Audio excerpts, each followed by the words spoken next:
আমরা আজ set theory ও mapping থেকে কিছু শর্ট কোশ্চেন আলোচনা করব। প্রথম প্রশ্ন, এন এ সমান পি এবং এন বি সমান কিউ হলে এ থেকে বি সেটের সম্বন্ধের সংখ্যা কত হবে? এক্ষেত্রে অ্যান্সার হবে 2 to the power P Q, অর্থাৎ option C is the right answer. পরের প্রশ্ন, এ সমান 1 2 3 হলে এ সেটের উপসেটের সংখ্যা এবং যথার্থ উপসেটের সংখ্যা কত হবে? এক্ষেত্রে ফর্মুলা মনে রাখবে, যদি এন এ সমান পি হয় তাহলে এর অ্যান্সার হবে 2 টু দি পাওয়ার পি আর 2 to the power p minus 1, অর্থাৎ উপসেটের সংখ্যা হবে 2 টু দি পাওয়ার পি আর যথার্থ উপসেটের সংখ্যা হবে 2 to the power p minus 1।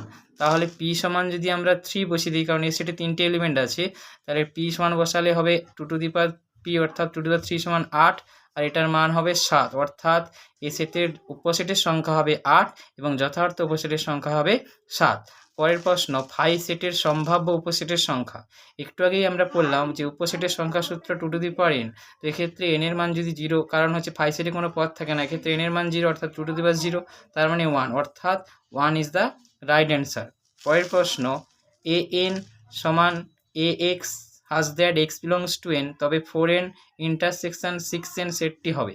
এক্ষেত্রে একটা শর্টকাট ট্রিক্স বলে রাখছি, এক্ষেত্রে 4 আর 6 এর এলসিএম বার করবে, এলসিএম হবে 12, সেই জন্য অ্যান্সারটা হবে 12n। পরের প্রশ্ন, 3 sin x plus 4 cos x minus 2 এর প্রসার কত? এক্ষেত্রে শর্টকাট ট্রিক্স মনে রাখবে, a cos x plus b sin x plus c যদি হয়, এক্ষেত্রে প্রসার হবে c minus root over A square plus B square, C plus root over A square plus B square, closed interval, এটাই হবে আমাদের অ্যান্সার। তো এক্ষেত্রে সি আর এ বির মান বসালে তোমরা দেখতে পাবে সির মান -2 আর এ বির মান বসালে 3 স্কোয়ার প্লাস 4 স্কোয়ার, অর্থাৎ 9 ষোলো 25 5, অর্থাৎ -2 -5 -2 প্লাস 5, তার মানে অ্যান্সারটা হবে -7 প্লাস 3, ক্লোজড ইন্টারভ্যাল -7, 3, এটাই হবে কারেক্ট অ্যান্সার। পরের প্রশ্ন, এফ এক্স সমান 3x - 2 হলে এফ অফ এক্স প্লাস 1 কত হবে? এক্ষেত্রে দেখবে এক্স মাইনাস 1 সমান 3x - 2, আমার বার করতে হবে এক্স প্লাস 1, অর্থাৎ এক্স মাইনাস 1-এর জায়গায় যদি আমি এক্স প্লাস 2 বসাই তাহলে মানটা বেরিয়ে যাবে। তো এক্ষেত্রে এক্সের জায়গায় এক্স প্লাস 2 বসাও, তাহলে f of x plus 2 minus 1 সমান 3 ইন্টু এক্স প্লাস 2 মাইনাস 2 সমান হবে 3x plus 6 minus 2, that is 3x plus 4, আর এক্ষেত্রে হবে এফ অফ এক্স প্লাস 1, অর্থাৎ কারেক্ট অ্যান্সার হবে এফ অফ এক্স প্লাস 1 সমান 3x প্লাস 4, এটা হবে রাইট অ্যান্সার। পরের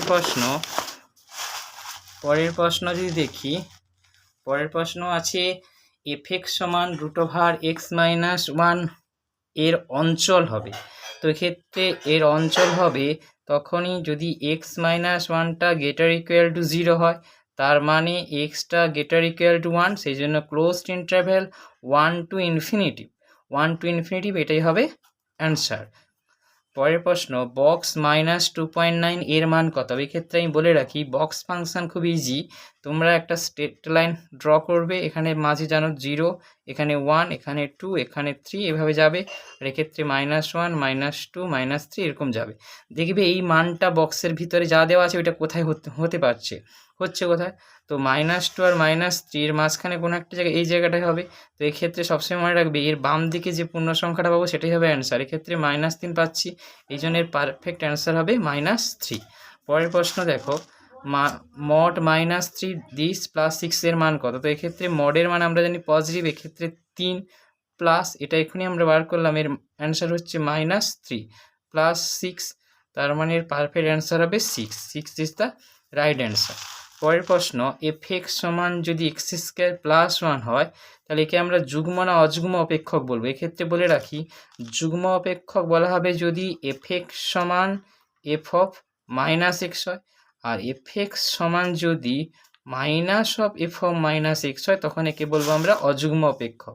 তো এক্ষেত্রে আমরা দেখতে পাচ্ছি এফ অফ মাইনাস এক্স যদি বের করি, তো মাইনাস এক্সের whole square plus 1, that is x square plus 1, that is f x, তাহলে এফ অফ মাইনাস এক্স সমান এফ এক্স, তাহলে আমরা বলতে পারি এটি একটি যুগ্ম অপেক্ষক। আজকের ভিডিও এই পর্যন্ত।